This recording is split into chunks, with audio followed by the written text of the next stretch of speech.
All right. So I know that people are going to start filing into the chat room. I don't know how many people are going to show up. There were 28 people that registered. Looks like there are about 5 people that showed up, or 10 people that showed up. If you have any questions or anything, feel free to put it into the chat. I'm just going to start out by sharing some thoughts that I have as far as what's going on and where we go from here. And then if you have any feedback or questions or anything else like that, just put it into the chat. I'm pretty open to answering questions. There are some things that I don't really want to delve into just because I don't think a fight on Twitter or anything else is going to be very productive. But if you want clarification on things, you're welcome to email me, and I promise I won't blow you off. So anyway, so what most people are here for, if you're not aware, is that there was a disagreement between some of the other rogues and myself regarding how the show was run. I've had a few people email me and ask about the rumors they're hearing. Some people are really disturbed by it. Other people are just saying, hey, I know you're a good person and I support you, whatever you do. And anyway, I found that Twitter really isn't the place to discuss complex issues like this. And so I have answered a few emails with people about stuff. And really what I'm hoping is that we can all be friendly. The other panelists actually started a new show. That's Sam, Coraline, David, and Jessica have started a new show called Greater Than Code. And if you like what they've brought to Ruby Rogues, then go check it out. I'm hoping that it's a great show, and I'm hoping that what we wind up with is 2 terrific shows that serve this community. But what you're here to hear about is Ruby Rogues. And so the rest of this webinar or webcast is going to be focused primarily around what Ruby Rogues is and kind of what I envision it as and the way that I feel about it. And then I'm also going to, at the end, solicit any feedback or ideas. So if you have somebody that you want to have on the panel, you can recommend them in the chat at any point. If there are topics that we haven't covered in a while, or just general feedback that you have about the show as it's been and how you think it can be going forward, then let me know.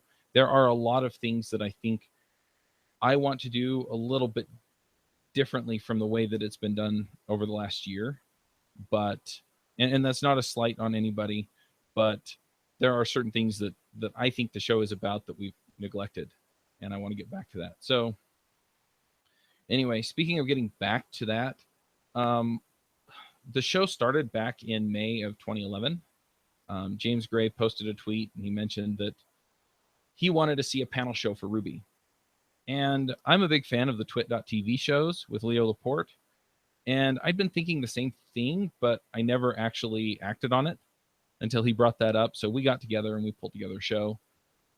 James, I couldn't remember where the show came, or the show name came from, but James has since set me straight that he came up with it. And so anyway, we reached out to people we knew, and Aaron Patterson, Peter Cooper, David Brady, James, and I became the Ruby Rogues. And within about 15 or 20 episodes, Aaron, who contributes to both Ruby and Rails, and Peter, who does Ruby Weekly and JavaScript Weekly and a whole bunch of other stuff, it turned out that their schedule just couldn't accommodate a weekly show. And so they dropped off, and Avdi Grimm and Josh Susser came onto the show. And a while later, we added Katrina Owen. And this kind of led into what I consider the golden age of Ruby Rogues.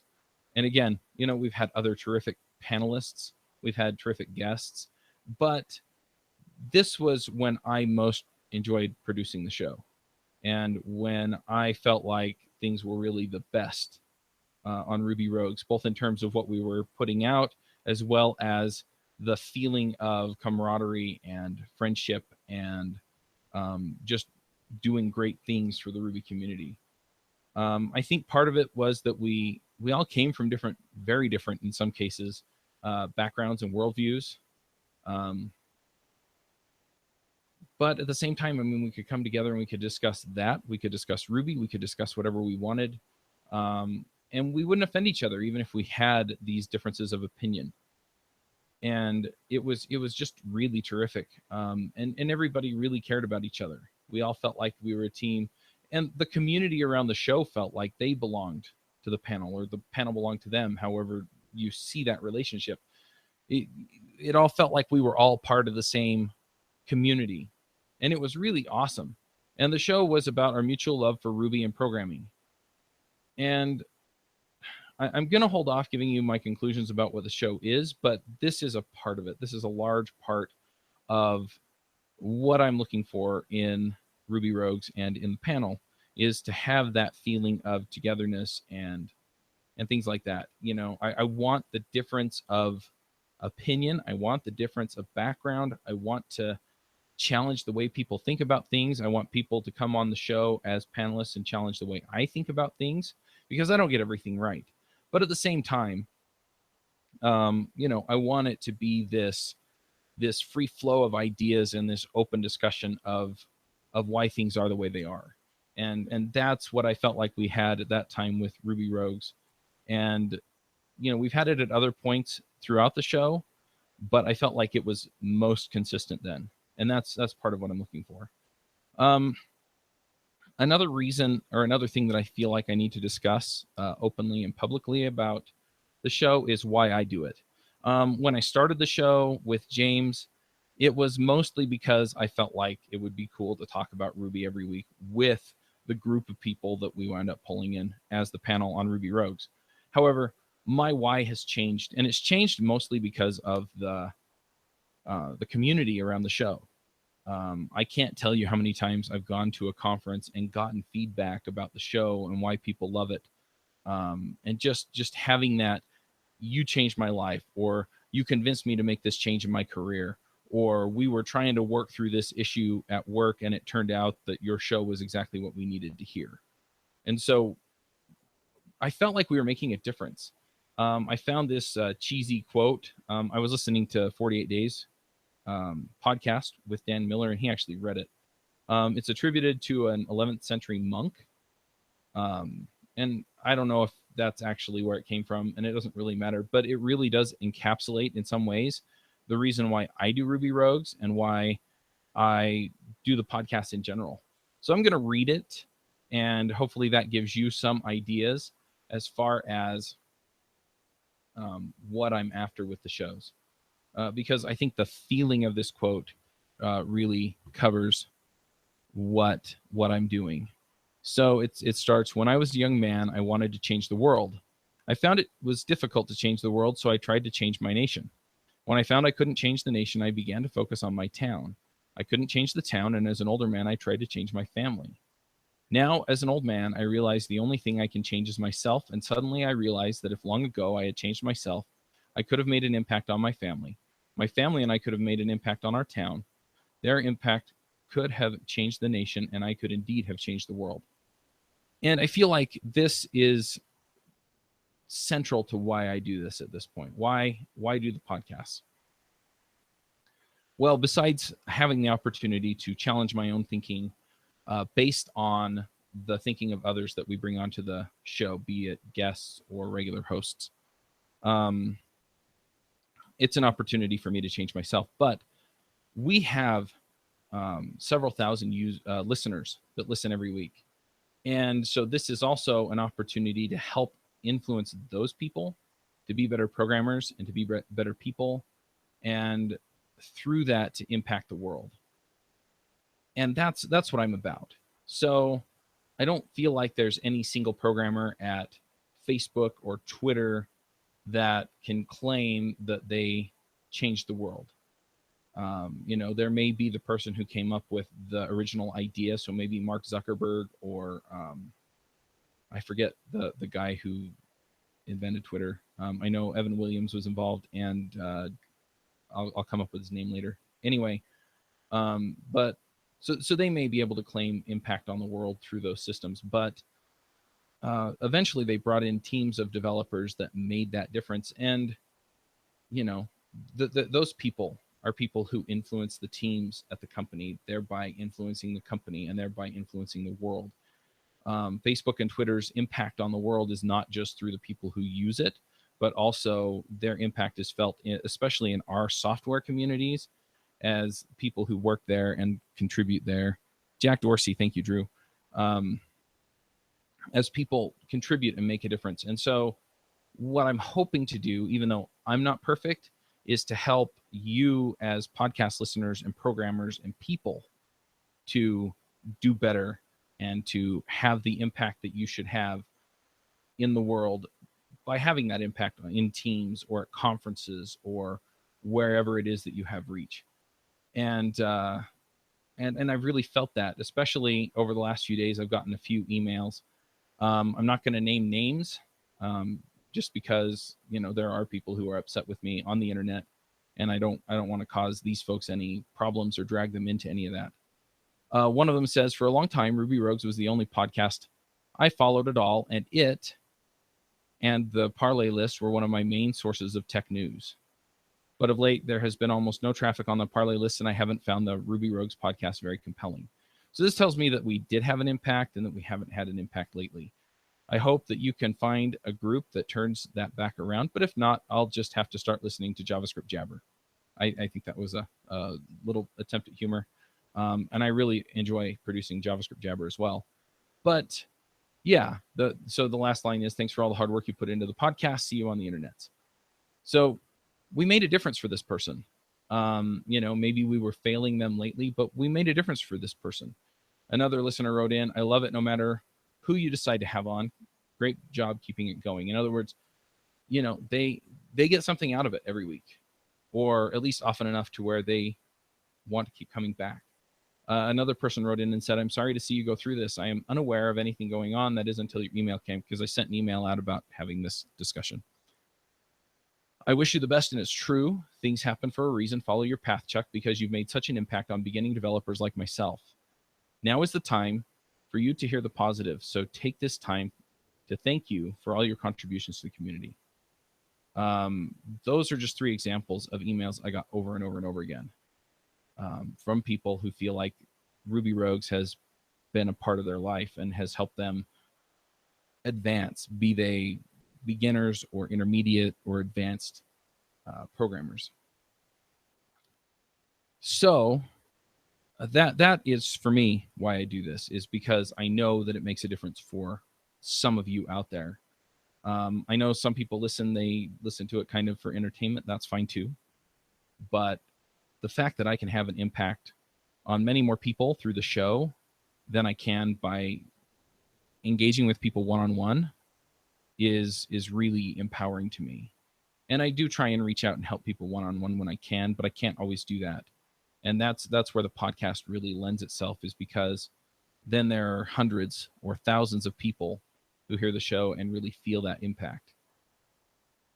So given that the show and from some of these emails, I as a person matter to some of you, I really want to make the show into what you need. And again, this is a chance for you to chime in and let me know how we can do that. This is a chance for me to listen and talk to people and really just connect and figure out, okay, what are we doing right? What are we doing wrong? How can we put together the show that you need? I have a few thoughts. I'm going to go ahead and read them off. Get ready with your questions and suggestions, because this is kind of the final part of what I have prepared. And then I really want to be able to answer questions if I can, and also just have the conversation. Hey, I want more of this. I want less of that. I want more of, more people like this, whatever. So here are 6 things that I'm planning on doing. The first one is that I intend to make myself more available to podcast listeners. I've always been doing the 15-minute calls with podcast listeners, but that's kind of petered out. I'm not sure why. Probably because I'm not talking about it as much, and I should probably bring that up on the shows more often. But I have some ideas, like doing a weekly Q&A call and just allowing people to send questions in that I answer over YouTube or the blog or both. And so I would essentially do something like this every week, and I'd answer any questions that were sent in ahead of time. And then if people had questions after I finished the prepared answers, then they could ask, and I could either defer till next week or tell them I don't know or tell them where to get the answer, and just kind of see what people are concerned about and what they want to know. Even if I'm not the person who has the answer, I can at least find them and invite them on the show, or I can find them and get the answer and give it to people. Number 2 is I intend to have more shows about programming in Ruby. This is Ruby Rogues. I know some people listen and they're not Ruby programmers. I've heard that a bunch. I don't actually program Ruby, but I love the show anyway. And I'm hoping that a lot of the technical discussions can transcend Ruby. But at the same time, I feel like it is a show about Ruby. It has Ruby in the title. And so I'm going to cover a few more things in the Ruby community as a whole and see if we can bring Ruby back to Ruby Rogues. Number 3 is I intend to spend a lot more energy in reinvigorating Ruby Rogues Parlay. Again, I feel like that's a great place for people to connect. I've been working on other things and focused on other things, but and I apologize to that community because I feel like I really have neglected it. But we're going to get back to it. I'm planning on posting questions and getting feedback from people and discussing Ruby and just really bringing that Ruby community vibe back to it. Number 4 is periodically I'd like to have a show where the panelists invite somebody new to the community or to coding or whatever onto the show and answer their questions and discuss their dreams and kind of get a feel for who the new people are in the community and what the community and the rogues and whoever else can do for them. Number 5 is, again, I talked about this. I'm going to find panelists that have different backgrounds, but have that sense of togetherness and teamwork and see if I can create that same feeling that we had back with the group that I already talked about. And number 6 is, I'm with a little bit of chagrin, I will admit that I haven't been doing as much coding lately as I want. I've been trying to get certain aspects of the website together. I've been working pretty closely now with the podcast editor to make sure that things are up to snuff, and just really trying to get all that other stuff going. But I feel like I have lost something that I can bring to the show by not coding as much. So I'm going to commit to at least coding a few hours a week and building something in code.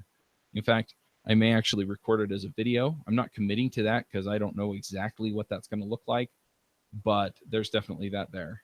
So this is going to be a bit of a different show. The focus is going to, move much more back to technology and Ruby. I still intend to cover soft skills and soft topics and careers and things like that as well. But the main focus is going to be around helping you as a developer and a person and a professional to grow into that person who can influence your teams and thereby your companies and thereby countries and the world at large. And I feel like we as a group can make that difference, even if one of us alone can't. And I know I can't by myself. And I know that other people in the community feel like they have that calling to make a difference in the world. And I think if we all work together, we can achieve that.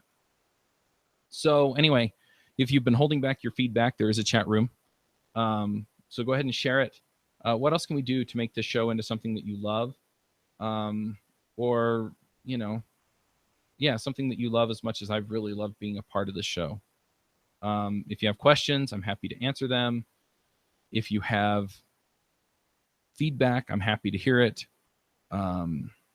Whatever. I'm going to hang out here for probably another 10 minutes. I'm happy, like I said, to take these questions. And just do what I can to really get this feedback. If you have other feedback with regards to, who you'd like to see on the show as guests or hosts, that would also be great. Drew mentioned better mic quality for all panelists would be good. That is definitely an issue. Another issue there is Skype. I've been looking into alternatives for Skype. One that looked so promising to me, but I could never actually get it to work once I got a whole panel and a guest on there, was Zencastr. Because what Zencastr does is it uses WebRTC to connect everybody to everybody. But inevitably, one person or two people would not be able to get connected in. The thing that was nice about Zencastr is that it also records the podcasts all locally. So it would record my end locally to me, and it would record everybody else's end locally to them. And then after everything's done, then it streams it up to the main server and syncs everything up. And what that does is it does a couple of things. One is that it removes any dropouts or issues or anything like that, because we have the local recording.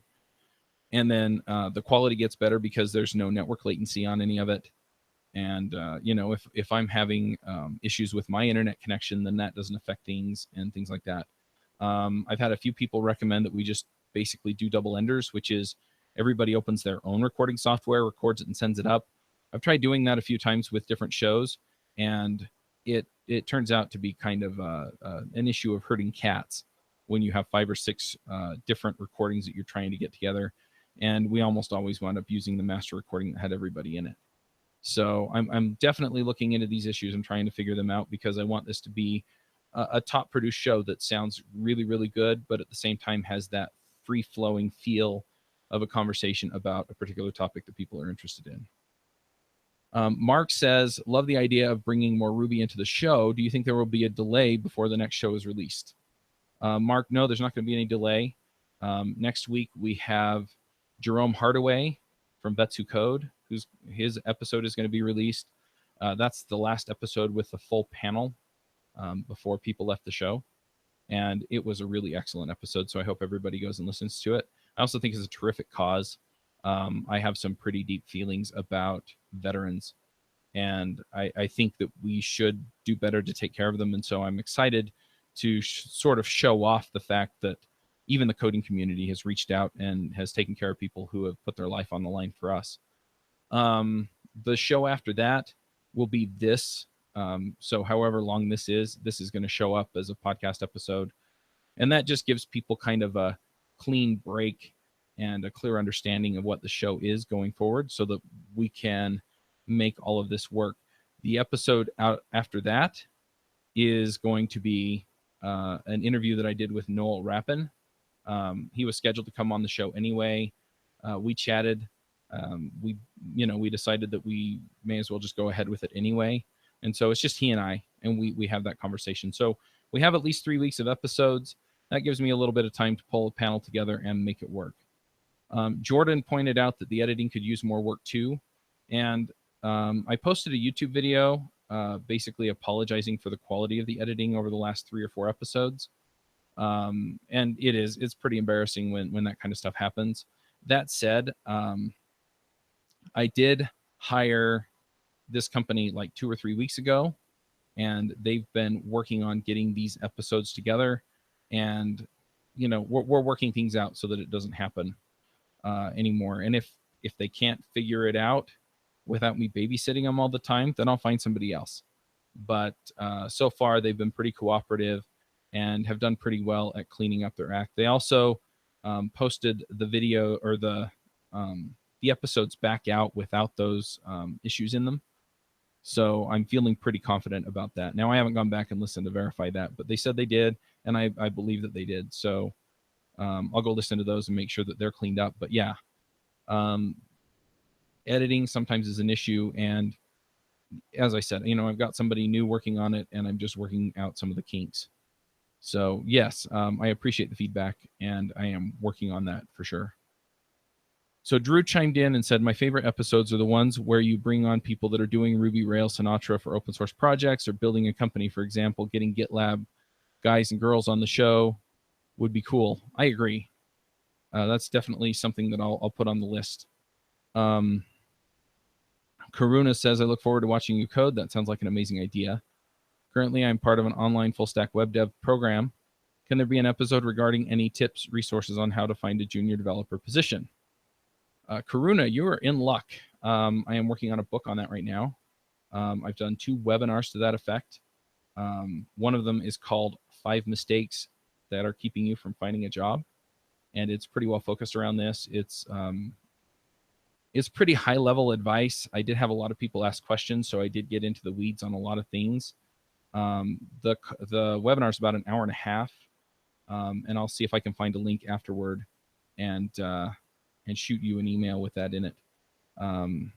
But yeah, if you go to, in fact, if you, well, I'll make sure that it's up on devchat.tv as well. I'll put a webinars drop down up there, and that way you can actually just find the link directly to it.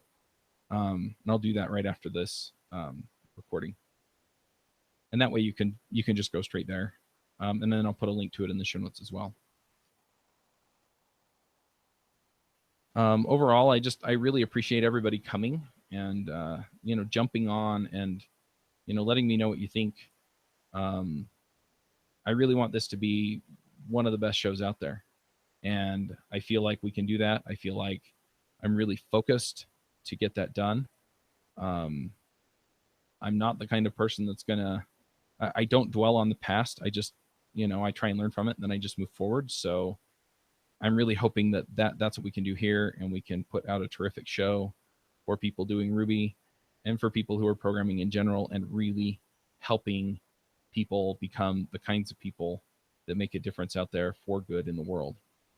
I don't see any other questions or feedback coming in, so I'm going to go ahead and start wrapping up, unless somebody chimes in real fast and says, wait. But thank you all for just being part of this community and being part of what makes Ruby Rogues so great to be a part of. I'm also going to throw this out there. I'm going to be in Atlanta. If you're live, I'll have the editor cut this out of the actual recording that goes on the RSS feed. But I'm going to be in Atlanta next week. So if you're in Atlanta, then, look for an email from me, because I'll send one out to the list and say, hey, come hang out if you're nearby. And yeah, otherwise, again, thank you so much for being part of an awesome community that has been a part of my life for the last 5.5 years. And I'm looking forward to another 5.5 years of serving you and producing podcasts that make programmers into great people. And yeah, I'm going to go ahead and end the broadcast and leave it on that note. So thank you again.